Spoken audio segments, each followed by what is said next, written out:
Pessoal, vamos falar um pouquinho sobre as peculiaridades da união estável, tá? Um tema bem interessante é a possibilidade de acréscimo do sobrenome entre os companheiros. Nossa, isso parece com casamento, né? Como é que funciona isso? Na verdade, o que acontece? Ao contrário do casamento, gente, a lei foi silente quanto à possibilidade do acréscimo do sobrenome do outro companheiro ao seu, tá?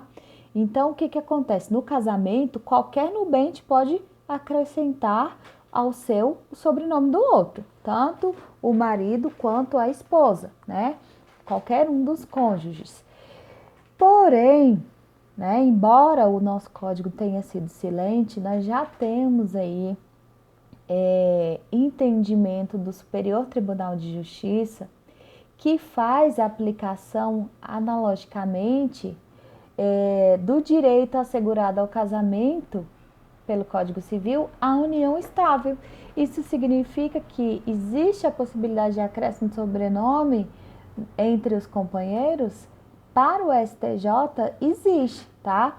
Desde que nós tenhamos uma prova documental da união estável, tá? Então, o procedimento não é tão simples quanto no casamento.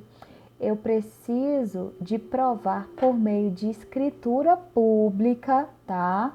Com a expressa concordância do companheiro. Não basta ser somente o registro da união estável, tá? Nessa escritura que constituiu aí a união estável, é preciso que haja a expressa concordância do companheiro para que o outro companheiro acrescente ao seu sobrenome deste, tá ok? Então, além de ter a escritura pública, eu preciso que ela venha com expressa concordância do companheiro, cujo nome será adotado pelo outro, tá ok? Então, somente assim, preenchidos esses requisitos aí de prova documental da união estável por escritura pública e a expressa concordância do companheiro cujo nome será adotado pelo outro, eu poderia adotar o sobrenome do outro cônjuge, tá? Inclusive, vai um pouquinho além. Eu posso também buscar alterar no registro de nascimento dos filhos para constar o sobrenome que passei a utilizar, tá ok? Então, isso é um reflexo, na verdade, né? Além aí de acrescentar o sobrenome, eu posso também alterar o registro de nascimento dos filhos, acrescentando o sobrenome aí do companheiro também neste sentido, tá ok? Um tema interessante, outro tema interessante também, gente, que a gente pode pegar lá do casamento e trazer aqui para a união estável, é em relação aos impedimentos. Vocês lembram lá das causas impeditivas, né? Suspensivas do casamento? Como é que vai ficar aqui? Em relação à inexistência de impedimentos matrimoniais.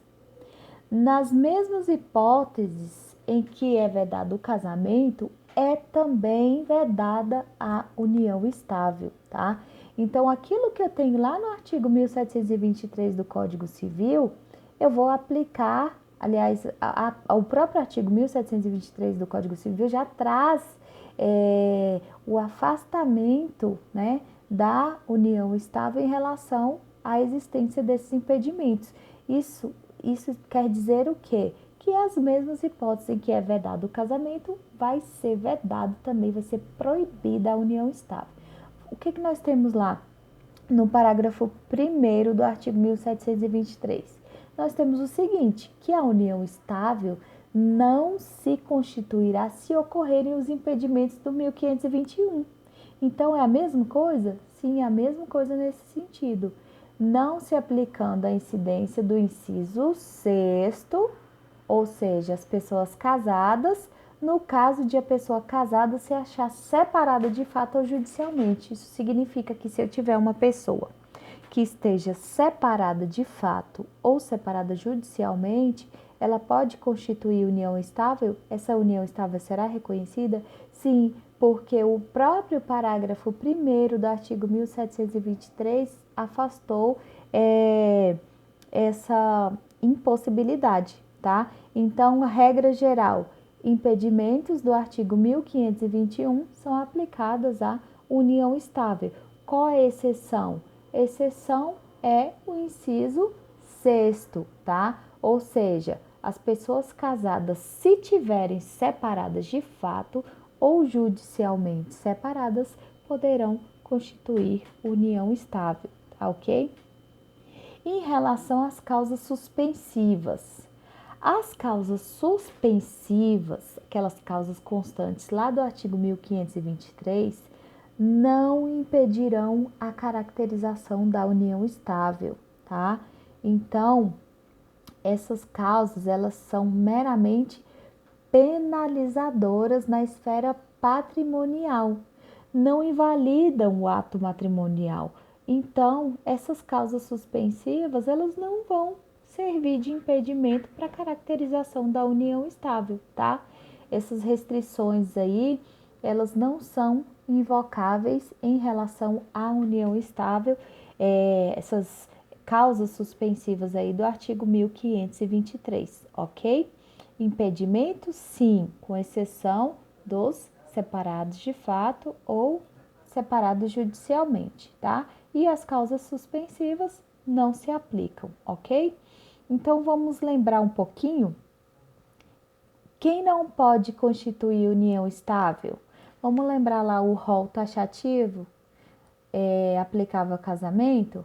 Ascendentes com descendentes, seja o parentesco civil ou natural, os afins em linha reta, ou seja, o sogro e nora, sogra e o genro, padrasto e enteada, madrasta e enteado, observando-se que o vínculo de afinidade resulta tanto do casamento quanto da união estável, tá?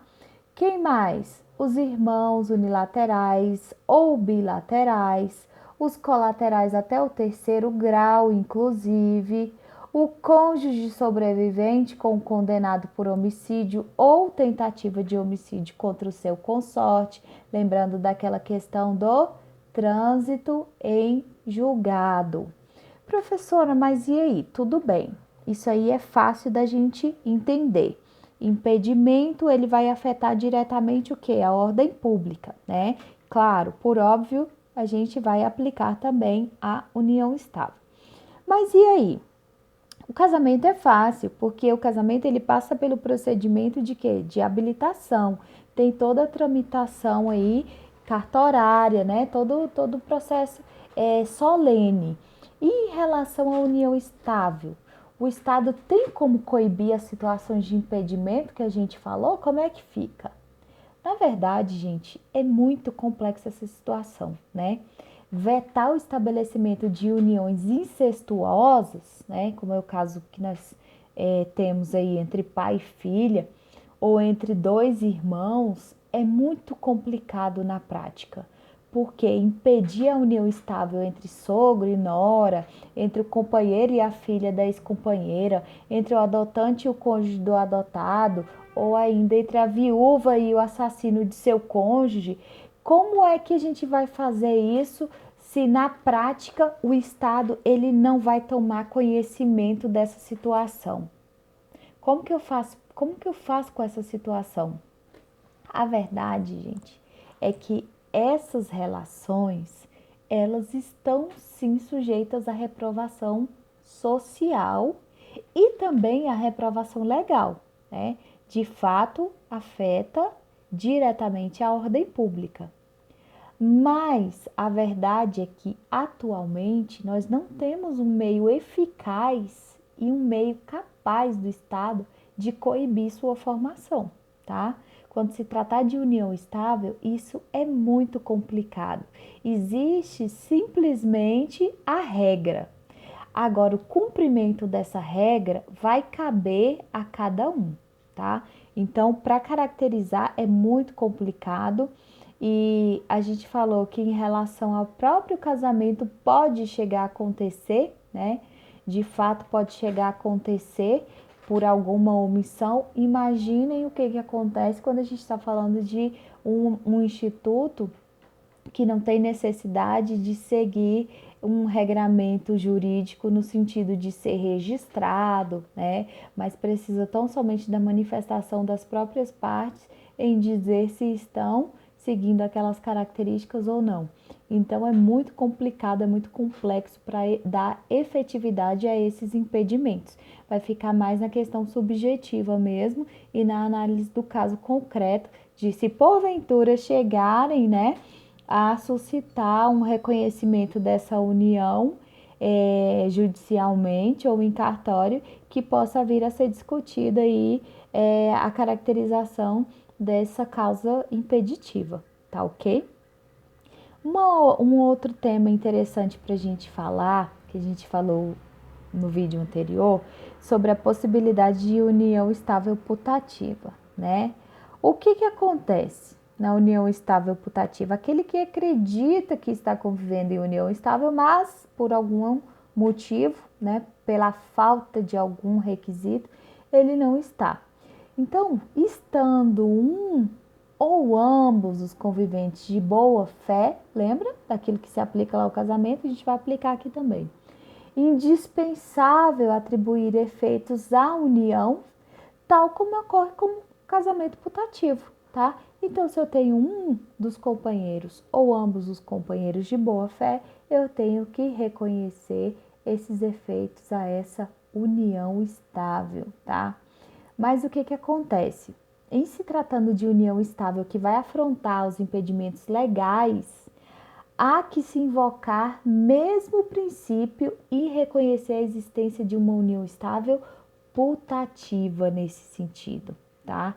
Então, se eu tenho impedimentos aí, se vai afrontar diretamente lá aqueles impedimentos, eu só posso reconhecer para não prejudicar demasiadamente a parte ou as partes, né? Como aquele exemplo que a gente deu anteriormente, de uma mãe e um filho que não sabiam do seu vínculo biológico, né?